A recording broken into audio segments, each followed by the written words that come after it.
ಊರಿಗೆ ಬಂದರೆ ಈ ನಂಜಟ್ಲೆ ಹೂವಿನ ಕಾಡಿಗೆ ಮಾಡೋಕ್ಕೆ ಆಸೆ ಆಗುತ್ತೆ. ಇದು ಮಾಡೋದು ಹೇಗೆ ಅಂತ ತೋರಿಸಿದ್ದೆ. ಇದು ದಿಂಡೆಯವ್ರ ಮನೆಯಲ್ಲಿ ಆದ ಹೂವು. ಏನು ಚಂದ ವಾಗಿ ಉಟ್ಕೊಂಡಿದೆ. ನನ್ನ ಕಾಡಿಗೆಗಾಗಿ ಕೊಯ್ದಿದ್ದೀನಿ.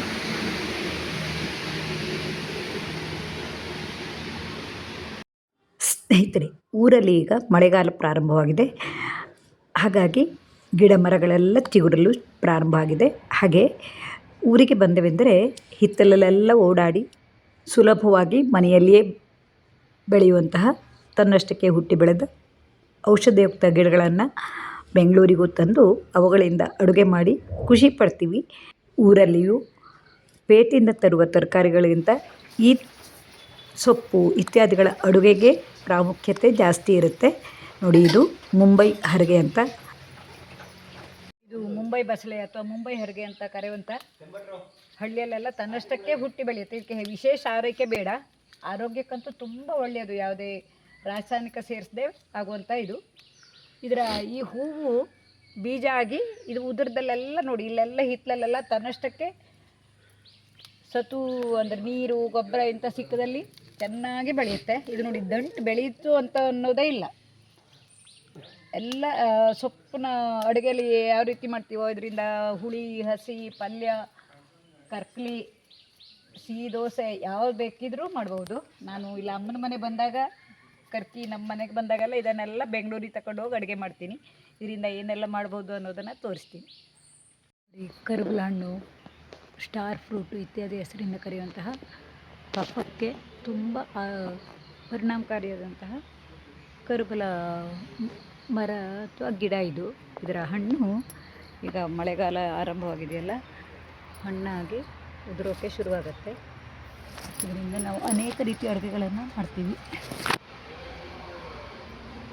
ಇದು ಸರಿಯಾದ ಹಣ್ಣಾದರೆ ತಿನ್ನೋಕ್ಕೂ ತುಂಬ ರುಚಿಯಾಗಿರುತ್ತೆ. ಹುಳಿಸಿ ಇರುತ್ತೆ.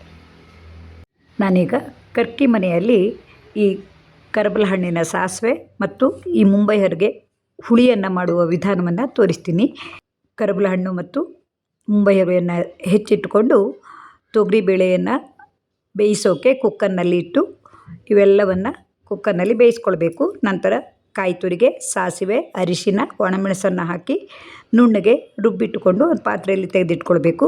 ಹುಳಿಗಾಗಿ ಕೊತ್ತಂಬರಿ, ಜೀರಿಗೆ, ಸಾಸಿವೆ, ಮೆಂತೆ, ಉದ್ದಿನಬೇಳೆ, ಒಣಮೆಣಸನ್ನು ಹಾಕಿ ಮಸಾಲೆಯನ್ನು ಹುರಿದಿಟ್ಕೊಂಡು ಈ ಬೇಯಿಸಿದ ಸಾಮಗ್ರಿಗಳನ್ನು ಕುಕ್ಕರ್ನಿಂದ ತೆಗೆದು ತೊಗರಿಬೇಳೆ ಮತ್ತು ಈ ಮುಂಬೈ ಹರಿವೆಯನ್ನು ಒಟ್ಟಿಗೆ ಹಾಕಿ ಅದಕ್ಕೆ ಹುಳಿಗಾಗಿ ನಾವಿಲ್ಲಿ ಮನೆಯಲ್ಲಿಯೇ ಮಾಡಿದಂಥ ಹುಳಿ ಸೊಪ್ಪು ಅಂದರೆ ಪುನರ್ಪುಳಿ ಸಿಪ್ಪೆಯನ್ನು ಹಾಕಿ ತಕ್ಕಷ್ಟು ಉಪ್ಪು ಮತ್ತು ಸಿಹಿಗಾಗಿ ಬೆಲ್ಲವನ್ನು ಹಾಕ್ತೀವಿ. ನಮ್ಮ ಮನೆಯಲ್ಲಿ ಈ ಹುಳಿ ಅಂತೂ ಸ್ವಲ್ಪ ಸಿಹಿಯಾಗಿದ್ದರೆ ನಮ್ಮ ಅತ್ತೆಗೆ ತುಂಬ ಖುಷಿ ಇರುತ್ತೆ. ಹಾಗಾಗಿ ನಮ್ಮಲ್ಲಿ ಈ ಹುಳಿಗೆ ಸ್ವಲ್ಪ ಸಿಹಿಯನ್ನು ಹಾಕ್ತೀವಿ. ನಂತರ ರುಬ್ಬಿಟ್ಟುಕೊಂಡ ಈ ಮಸಾಲೆಯನ್ನು ಹಾಕಿ ಚೆನ್ನಾಗಿ ಕುದಿಸಿದರೆ ಮುಂಬೈ ಹರಿವೆ ಹುಳಿಯು ಸಿದ್ಧವಾಗುತ್ತದೆ.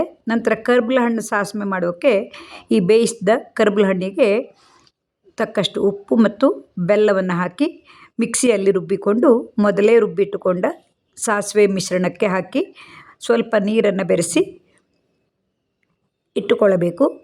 ಹುಳಿ ಕುದಿಯುತ್ತಿರುವಾಗ ಮನೆಯಲ್ಲಿಯೇ ಬೆಳೆದಂತಹ ಕರಿಬೇವನ್ನು ಹಾಕ್ತೀವಿ. ನಂತರ ಸಾಸಿವೆಗಾಗಿ ಒಗ್ಗರಣೆಯನ್ನು ತುಪ್ಪದಲ್ಲಿ ಉದ್ದಿನಬೇಳೆ, ಸಾಸಿವೆ, ಒಣಮೆಣಸಿನ ಒಗ್ಗರಣೆಯನ್ನು ತಯಾರಿಸಿಕೊಂಡು ಈ ರುಬ್ಬಿಟ್ಟುಕೊಂಡ ಸಾಸಿವೆಗೆ ಹಾಕಿದರೆ ಕರ್ಬಲ ಹಣ್ಣಿನ ಸಾಸಿವೆಯು ಅನ್ನದೊಡನೆ ಊಟ ಮಾಡಲು ಸಿದ್ಧವಾಗುತ್ತದೆ. ನೋಡಿ, ಸಾಸಿವೆ ಮತ್ತು ಹುಳಿಯನ್ನು ಊಟ ಮಾಡ್ತಾ ಇರುವಂಥದ್ದು. ಹವ್ಯಕರಲ್ಲಿ ದಿನನಿತ್ಯವೂ ಹುಳಿ, ಸಾಸಿವೆ, ತಂಬುಳಿ ಇಂಥವು ಬೇಕೇ ಬೇಕು ಅಂತ ಹಿಂದಿನ ವಿಡಿಯೋಗಳಲ್ಲೆಲ್ಲ ವಿವರವನ್ನು ತೋರಿಸಿದ್ದೆ. ಊರಿನಲ್ಲಿ ಈ ರೀತಿಯ ಹಲಸಿನ ಹಣ್ಣು ಈಗ ಮಳೆಗಾಲ ಶುರುವಾದ ಮೇಲೆ ಸ್ವಲ್ಪ ಸಪ್ಪೆಯಾಗಿರುತ್ತದೆ. ನೋಡಿ, ಇದು ಚಕ್ಕೆ ಹಣ್ಣು ಅಂತ ಹೇಳೋದು. ನಮ್ಮ ಅಮ್ಮನ ಮನೆ ಬಂದಾಗ ಅಮ್ಮನ ಮನೆಯಲ್ಲಿ ಯಾರು ಕೊಟ್ಟಿದ್ದಿತ್ತು, ಮತ್ತು ಇಲ್ಲಿ ಮರದಲ್ಲೂ ಇದೆ. ಈಗ ಮಳೆಗಾಲ ಕೆಲವೊಂದು ಹಣ್ಣು ಏನಾಗುತ್ತೆ ಅಂದರೆ ನೀರು ಕುಡಿದು ಸ್ವಲ್ಪ ಸಪ್ಪೆ ಇರುತ್ತೆ. ನೋಡಿ, ಇದ್ರೆ ಈ ಹಣ್ಣು ಬಿರಿಯೋದು ಅಂತ ಹೇಳೋದು. ನೋಡಿ, ಹೀಗೆ ಮಾಡಿಬಿಟ್ರೆ ಎಲ್ಲ ತೊಳೆಗಳನ್ನು ಸುಲಭವಾಗಿ ತೆಗೆಯೋಕ್ಕಾಗತ್ತೆ. ಈ ರೀತಿ ಮಾಡಿಕೊಂಡು ಈ ಮಧ್ಯದ ಗುಂಜು ಅಂತೀವಿ, ಇದು ಸಡ್ಲಾಗಿರುತ್ತೆ. ಇದನ್ನು ಈ ರೀತಿ ಮಾಡಿ ಎಬ್ಬಿಸ್ಬಿಟ್ರೆ ಇಡೀ ಹಣ್ಣನ್ನು ನಾವು ತಿನ್ನೋಕ್ಕೆ ಉಪಯೋಗಿಸ್ಬೋದು. ಕೆಲವೊಂದಿಗೆ ಹೀಗೆ ಬಿಡಿಸೋಕೆ ಬರುತ್ತೆ. ನೋಡಿ, ಇದು ಉಲ್ಟಾ ಮಾಡಿ ತೆಗೆದು ಈ ರೀತಿ ಕೈಗೆ ಬೇಕಾದ್ರೆ ನೀರು ಹಚ್ಕೊಂಡ್ಬಿಟ್ರೆ ನಾವು ಆದಷ್ಟು ಕಸ ಎಲ್ಲ ಇದ್ದಂಗೆ ಮಾಡ್ಕೋಬೇಕು. ಇದು ತಿನ್ನೋದು ಮತ್ತು ಬೇರೆ ರೀತಿಯಲ್ಲಿ ಹೀಗೆ ಇಡೀ ತಿಂದರೆ ನಮಗೆ ಗಂಟ್ಲಿಗೆ ಸಿಗ್ಬಿಡುತ್ತೆ. ಹಿಂದಿನ ಸಲ ತೋರಿಸಿದ್ದೆ. ಈ ರೀತಿ ಮಾಡಿ ಬೇಳೆಯನ್ನು ತೆಕ್ಕೊಂಡು ಹೀಗೆ ನುಂಗೋದು ಅಂದರೆ ಜಗಿಯೋಕ್ಕಾದರೆ ಜಗಿಯೋದು, ಇಲ್ಲಾಂದರೆ ಸ್ವಲ್ಪ ನಾರಿನಂಶ ಇರುತ್ತೆ ಇದರಲ್ಲಿ. ಇಡ್ಲಿ, ದೋಸೆ, ಸುಟ್ಟೆವು ಎಲ್ಲ ಮಾಡಿದ್ರೆ ತುಂಬ ರುಚಿಯಾಗಿರುತ್ತೆ. ಇದು ಚಕ್ಕೆ ಹಣ್ಣು ಅಂತ ಹೇಳೋದು, ಇನ್ನೊಂದು ಬೊಕ್ಕೆ ಹಣ್ಣು ಅಂತ. ಕೆಲವೊಂದು ತುಂಬ ಸಿಹಿ ಇರುತ್ತೆ. ಇದು ಗುಂಜನ್ನು ನಾವು ಸುಲಭವಾಗಿ ತೆಗಿಬೋದು. ಬೊಕ್ಕೆ ಹಣ್ಣು ತೆಗೆಯೋದು ಕಷ್ಟ, ಇದನ್ನು ಸುಲಭವಾಗಿ ತೆಗೆಯೋಕ್ಕಾಗತ್ತೆ. ಒಂದ್ಸಲ ಇದರೆಲ್ಲ ಹಾಕ್ಕೊಳ್ತೀನಿ. ಈ ರೀತಿ ಎಪ್ಸಿ ಬಿಟ್ಟರೆ ನೋಡಿ, ಈ ರೀತಿಯಾಗಿ ಬಿರಿದು ಬರುತ್ತೆ. ಹಾಗಾಗಿ ಹಲಸಿನಣ್ಣು ಬಿರಿಯೋದು ಅಂತಲೇ ಹೇಳೋದು, ಕೊರಿಯೋದು ಅಂತ ಇಲ್ವೇ ಇಲ್ಲ. ಈ ರೀತಿ ಮಾಡಿದ್ರೆ ಕೆಲವೊಂದು ಇದಕ್ಕೆ ಅಂಟುಕೊಂಡು ಬರುತ್ತೆ, ಕೆಲವೊಂದು ನಾವು ಬಿಡಿಸಿ ತೆಗೆದ್ರೆ ಆಯಿತು. ಈ ರೀತಿ ಒಂದೊಂದು ಹಣ್ಣು ಒಂದೊಂದು ರೀತಿಯಲ್ಲಿ ಇರುತ್ತೆ ನೋಡಿ. ಕೆಲವೊಂದು ಇದಕ್ಕೆ ಅಂಟ್ಕೊಂಡು ಬರುತ್ತೆ. ಇದು ಈ ಚಕ್ಕೆ ಹಣ್ಣು ಒಂದೊಂದು ಮರದಲ್ಲಿ ಒಂದೊಂದು ರೀತಿಯಾದ ಸವಿಯನ್ನು ಕೊಡುತ್ತದೆ ನೋಡಿ. ಇದು ತುಂಬ ಸಿಹಿಯಾದ ಚಕ್ಕೆ ಹಣ್ಣಾಗಿತ್ತು ನೋಡಿ. ಇದರ ಬೀಜವನ್ನು ಈ ರೀತಿ ಬಿಡಿಸ್ಕೊಳ್ಬೇಕು. ಇದನ್ನು ನಾವು ಕಚ್ಚಿ ತಿನ್ನೋಕ್ಕೆ ಬರೋಲ್ಲ, ಹಾಗೆ ಡೈರೆಕ್ಟಾಗಿ ಬಾಯಲ್ಲಿ ಇಟ್ಕೊಂಡು ಅದನ್ನು ಜಗಿಯೋಕ್ಕೆ ಬಂದರೆ ಜಗಿಯೋದು, ಇಲ್ಲಾಂದರೆ ಹಾಗೆ ನುಂಗಿದರೆ ಅದರ ಸ್ವಾದವೆಲ್ಲ ನಮ್ಮ ಬಾಯಲ್ಲಿ ಇರುತ್ತೆ. ಒಂದೊಂದು ಹಣ್ಣು ಒಂದೊಂದು ರೀತಿಯ ರುಚಿಯನ್ನು ಕೊಡುತ್ತದೆ. ನಾನೀಗ ಹವ್ಯಕರಲ್ಲಿ ವಿಶೇಷವಾಗಿ ಮಾಡುವಂತಹ ಮಾವಿನಕಾಯಿ ತಂಬುಳಿ ಮಾಡೋದನ್ನು ತೋರಿಸ್ತೀನಿ. ಈ ಮಾವಿನಕಾಯಿಯು ಅಪ್ಪೆ ಮಾವಿನಕಾಯಿ, ಅಂದರೆ ಅಪ್ಪೆ ಮರದ ಮಾವಿನಕಾಯಿ ಆಗಿತ್ತು. ಇದನ್ನು ನನ್ನ ಅಣ್ಣನ ಮಗನ ಮಾವನ ಮನೆಯಿಂದ ತಂದಿದ್ದನ್ನು ಕೊಟ್ಟಿದ್ದಾಗಿತ್ತು ನೋಡಿ. ತೆಂಗಿನ ತುರಿಗೆ ಈ ಮಾವಿನಕಾಯಿ ಸಿಪ್ಪೆಯನ್ನು ತೆಗೆದು ಮಾವಿನಕಾಯಿ ಹೂಗಳನ್ನು ಹಾಕಿ, ಬೇಕಿದ್ದರೆ ಖಾರಕ್ಕೆ ಒಂದು ಸೂಜಿ ಮೆಣಸು ಅಥವಾ ಹಸಿ ಮೆಣಸನ್ನು ಹಾಕಿಕೊಂಡು ನೀರನ್ನು ಬೆರೆಸಿ ನುಣ್ಣಗೆ ರುಬ್ಬಿಕೊಳ್ಬೇಕು. ಈ ರುಬ್ಬಿದ ಮಿಶ್ರಣಕ್ಕೆ ನೀರನ್ನು ಹಾಕ್ಕೊಂಡು ನುಣ್ಣಗೆ ರುಬ್ಬಿದ ನಂತರ ಇದಕ್ಕೊಂದು ಒಳ್ಳೆಯ ಒಗ್ಗರಣೆಯನ್ನು ಕೊಡಬೇಕು.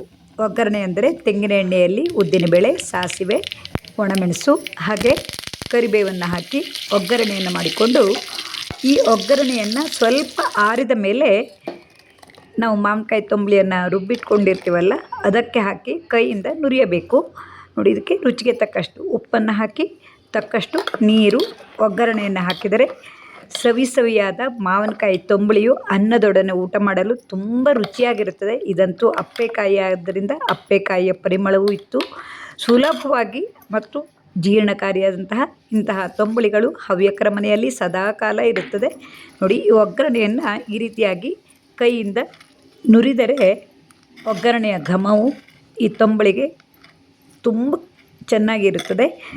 ಇದನ್ನು ಅನ್ನದೊಡನೆ ಊಟ ಮಾಡಿದರೆ ಬೇಸಿಗೆಯಲ್ಲಂತೂ ಚೆನ್ನಾದ ನಿದ್ರೆ ಬರುತ್ತದೆ. ಮಾವಿನಕಾಯಿ ಇದ್ದಾವಾಗೆಲ್ಲ ಹವ್ಯಕರ ಮನೆಯಲ್ಲಿ ಈ ತಂಬುಳಿಯು ಇದ್ದೇ ಇರುತ್ತದೆ. ಕಡೆಗೆ ಊಟ ಮಾಡುವ ತಂಬುಳಿ ಅಂತಲೇ ಪ್ರಸಿದ್ಧ. ಹೀಗೆ ಹವ್ಯಕರಲ್ಲಿ ಹೆಚ್ಚಿನ ಖರ್ಚಿಲ್ಲದೆ ಮನೆಯಲ್ಲಿಯೇ ಬೆಳೆದಂತಹ ತರಕಾರಿ, ಸೊಪ್ಪು ಇತ್ಯಾದಿಗಳಿಂದ ಅಡುಗೆಗಳನ್ನು ಮಾಡುವ ಪದ್ಧತಿ ನಾವು ಚಿಕ್ಕವರಿದ್ದಾಗಿಂದಲೂ ಇದೆ. ಈಗಲೂ ಬೆಂಗಳೂರಿನಲ್ಲಿಯೂ ಈ ರೀತಿಯಾದ ತರಕಾರಿ ಇತ್ಯಾದಿಗಳನ್ನು ತಂದು ನಮ್ಮ ಅಡುಗೆಯನ್ನು ಮಾಡಿದಾಗ ತುಂಬ ಖುಷಿಯಾದ್ದರಿಂದ ಈ ವಿಡಿಯೋವನ್ನು ನಿಮ್ಮೊಡನೆ ಹಂಚಿಕೊಳ್ತಾ ಇದ್ದೀನಿ. ಮುಂದಿನ ವಿಡಿಯೋದಲ್ಲಿ ಇನ್ನೂ ಹೆಚ್ಚಿನ ಮಾಹಿತಿಗಳನ್ನು ನೋಡಬಹುದು. ನಿಮ್ಮೆಲ್ಲರ ಪ್ರೋತ್ಸಾಹಕ್ಕಾಗಿ ತುಂಬು ಹೃದಯದ ಧನ್ಯವಾದಗಳು.